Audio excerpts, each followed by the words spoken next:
650 কোটি টাকা বিনিয়োগ। অন্যদিকে পূর্ণেন্দু চ্যাটার্জির বিপুল বিনিয়োগ আশায় রাজ্য। প্রায় 15 বছর পর কোন শিল্পপতি রাজ্যে বিনিয়োগ করছেন।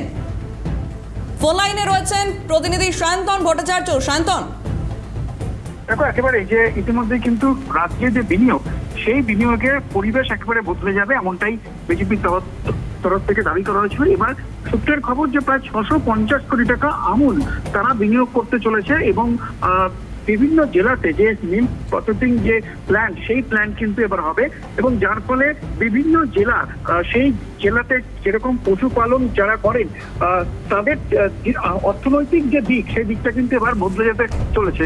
পাশাপাশি শিল্পপতি পূর্ণেন্দু বাবু অর্থাৎ পূর্ণেন্দু চ্যাটার্জি, তার সঙ্গেও কিন্তু বিনিয়োগ নিয়ে কথা হয়েছে এবং রাজ্য সরকার এবং বিজেপি প্রত্যেকের সঙ্গে কিন্তু আলাদা করে বৈঠক হয়েছে এবং যেটা সূত্রের খবর, দিল্লি সফরে যখন রাজ্য সভাপতি শ্রমিক ভট্টাচার্য গিয়েছিলেন এবং মুখ্যমন্ত্রী তিনিও গিয়েছিলেন, তখনই এই দুজনের সঙ্গে কিন্তু প্রাথমিক আলোচনা হয়েছে।